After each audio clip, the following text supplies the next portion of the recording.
Hello again, everyone. It's me again, Felix and Villarin Jr. And this time, this is the continuation of our rules of softball game. So let's proceed to the rule number 5, the game. Choice of turn at bat. The choice of the first or last bat in the inning shall be decided by the toss of a coin, unless otherwise stated in the rule of organization under which the schedule of games is being played. We have the regulation game or game regulation. A regulation game shall consist of 7 innings. A full 7 innings need not be played if the team second at bat scores more runs in 6th inning or being the third out in the last of 7 inning. B. A game that is tied at the end of the 7th inning shall be continued by playing additional innings or until one side has scored more runs than the other at the end of the complete inning, or until the team second at bat has scored more runs in their half of the innings before the third out of made. We have the winner of the game. Winner of the game shall be the team that scores more runs in the regulation game. So, one of the objective of this game is to gain runs or more runs, the runs considered as their points. So, A. The score of cold regulation game shall be the score at the end of the last complete inning, unless the team second at bat has scored more runs than the first team at bat in the complete inning. In this case, the score shall be that of the complete inning. B. The score of regulation tied game shall be the tie score when the game was terminated. A regulation tied game shall be replayed from the beginning. Letter C. The score of the forfeited game shall be 0 or 7-0 in favor of the team not at fault. So we have the run ahead rule. A run ahead rule shall be used at all tournament and championship. 1. If P only 15 or 15 runs after 3 innings, 10 or 10 number runs after 4 or 4 innings, or 7 innings run after 7 runs after 5 innings. Tiebreaker, starting with the top of the 8th inning and each half inning thereafter, the offensive team shall begin its turn and bat with a player who is scheduled to bat 9th or 9 FP or 10th, 11th in SP with an EP or EP, or 12 in co-ed S or EPs. In this respective half inning being placed on the second base, the player who is running can be substitute in accordance with the substitution rule. Note, if an incorrect runner is in the lineup is placed on second base, this error may be corrected as soon as it is noticed. There is no penalty. Scoring of runs. Letter A. 1 run shall be scored each time a runner legally touch first, second, third base, and home plate before the third out of the inning. Exception: when the tiebreaker is used, the runner starting the second base does not have to touch the first base in order to a legal run to be scored. B. A run shall not be in order for legal run to be scored. Right. Letter B. A run shall not be scored if the third and or the last out of inning is a result of number 1, a batter runner being put out before legally touching first base. 2. A runner being forced out, including on a appeal play, due to the batter become a battered runner. Number 3. The runner failed to keep contact with the base to which he is entitled until a pitch is released. We have the rule number 6, pitching regulation or fast pitch only. Starting the pitch. The pitch starts when one hand is taken off the ball or the pitcher makes any motion that is part of his wind-up. Legal delivery. We have the legal delivery. The pitcher must not make any motion to pitch without immediately delivering the ball to the batter. B. The pitcher must not use a pitching motion in which, after having the ball in both hands is pitching motion, he removes one hand from the ball, make a backward and forward swing, and return the ball to both hands in front of the body. Next, we have the defensive positioning. The pitcher shall not deliver a pitch unless all defensive players except the catcher, who must be in the catcher's box, the possession is fair territory. B. A fielder shall not take a position in the batter's line of division or with deliberate, unsportsmanlike intent, like in a manner to distract the batter. Note, a pitch does not have to be released. The offending player shall be ejected from the game. C. With a runner on third base trying to score by means of a squeeze play or steal, no defensive player may first step on or in front of home plate without the ball, or 2. Touch the batter or bat. Foreign substance. No member of the defensive team shall at any during the game be permitted to use any foreign substance or substance on the ball. A pitcher who lick or his finger must wipe off his finger before making contact with the ball. The catcher, A, must remain within the catcher's box until the pitch is released. B, shall return the ball directly to the pitcher after each pitch, including after a foul ball. Note, an additional ball shall be awarded to the batter. Throwing to a base. The pitcher after he taken Next, we have the throwing to a base. A pitcher, after he has taken the pitching position, shall not throw to a base during a live ball, while his foot is in contact with the pitcher's plate. If the throw from the pitcher's plate occurs during a live ball appeal play, the appeal is cancelled. We have the intentional base on balls.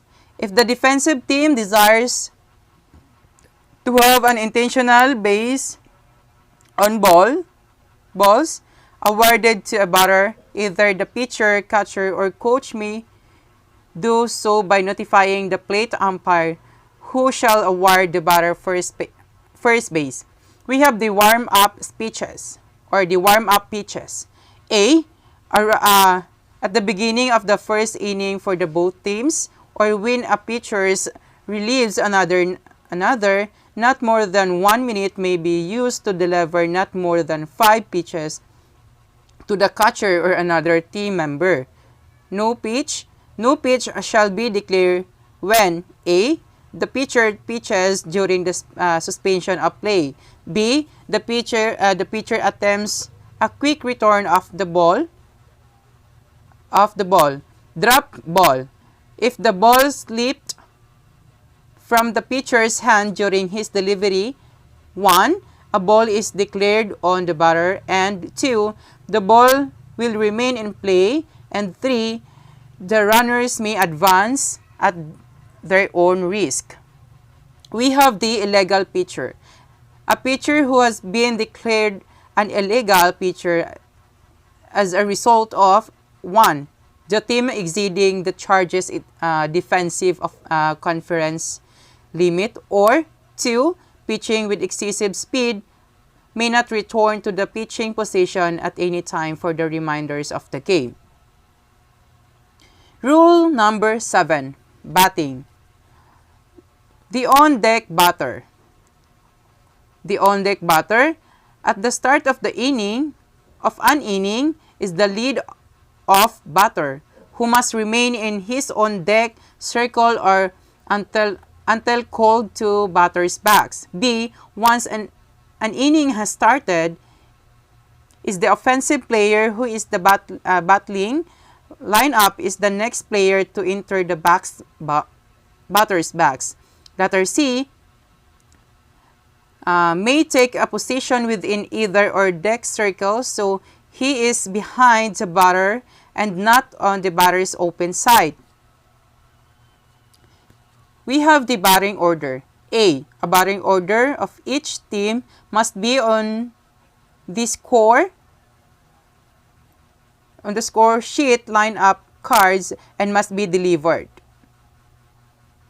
before the game by the manager or captain to the official scorer and the plate umpire. He shall submit it to the inspection of the manager or captain of the opposing team.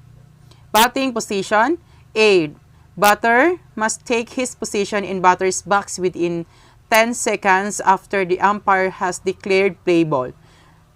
A strike is called by the umpire. A. When any parts of a legal pitcher ball enters the strike zone before touching the ground and at which the batter does not swing, for each legally pitched ball entered the strike zone before touching the ground and at which the batter does not swing. Exception: it is not strike if the pitch ball touch home plate and it's not swung at. Ball is called by the umpire. For each legally pitched ball that 1. Does not enter the strike zone, or 2. Touches the ground before reaching home plate and it's not swung at. Number 3, touches home plate and at which the batter does not swing. The batter is out when the third strike is first swung at and missed and the ball touches any part of the batter's person. Number 2, not swung at and the pitch ball hits the batter's swing. The pitch is in the strike zone. B. When the batter enters the batter's box with or it's discovered using an altered bat. Note, the batter is also ejected from the game. C. When the batter entered the batter's box with or is discovered using an illegal bat. Note, section 6B to C. The bat is removed from the game. We have rule number 8, batter, turned, and runner. The batter becomes a batter runner. A. When he legally hits a fair or foul ball. B. When the catcher failed to catch the third strike before the ball touched the ground. And 1. There are less than 2 outs and first base is occupied, or 2. There are 2 outs. This is known as the third strike rule. Batter runner is out when A. When the catcher drops the third strike and the batter runner is legally touched with the ball while off base of thrown out prior to reaching first base. B. When the fielder legally catches the fly ball before it touches the ground or any object or person other than a defensive player. C. When after hitting a fair ball, he is tagged while off base or thrown out prior to reaching first base.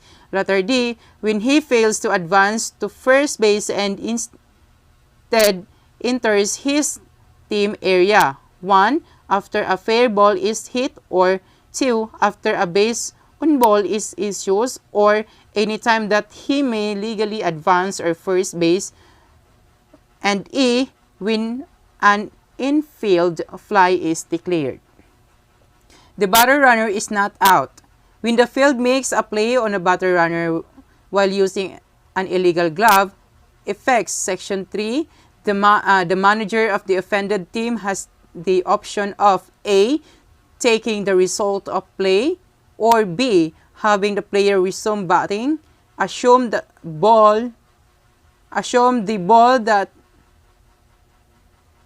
count prior to the pitch, with other manners return to the base held and the time of the pitch. Runners are entitled to advance with liability to be put out. A, when the ball leaves the pitcher's hand on his delivery. B, when the pitches or when a pitch ball is bat, or C, on the thrown ball or fair bat ball that is not locked. D, on a thrown ball that hits an umpire. Letter E, when a fair bat ball. And letter F, when illegally caught fly ball is first touch. 1. Strike an umpire or a runner after having passed a fielder other than the pitcher, and provided no other fielder had a chance to make an out, or 2. Has been touched by the fielder, including the pitcher. Letter G, when a live ball become log in a defensive player's uniform or equipment. Effects Section 5A to G, the ball is in play. A runner's forfeit his exemption for the liability to be put out. A, if at any time he fails to touch a base he entitled to before attempting to make the next base. Exception, if a runner is obstructed at the base preventing the runner from touching the base. Runners are entitled to advance without liability to be put out when A, when forced to vacate a base because the batter was awarded a base on ball. Effects Section 7A, runner must return to his base. A runner must return to his base but need not touch the investing bases. A, when a bat ball is declared foul. B, when umpire declared the ball to have been legally bat. Number C, when a batter runner is called out of the interference. The runner is out. The runner is out called when while running to any base is regular or reverse order he runs more than 0.91 meter or 3 feet from the base path to avoid being touched by the ball in the hands of a fielder. B, when while the ball is in play and he is not in contact with the base, he is legally touched with the ball in the hands of a fielder. C, when on a forced play fielder, the runner is not out. A, when the runs behind or in front of the fielder and outside the base path in order to avoid interfering with the fielder attempting to field the bat ball in the base path. B, when he does not run in a direct lines to the base, provided the fielder in the direct lines does not have the ball in his possession. Letter C, when more than one fielder attempts to field a bat ball and the runner comes in contact with one who is umpire's judgment was not entitled to field the ball.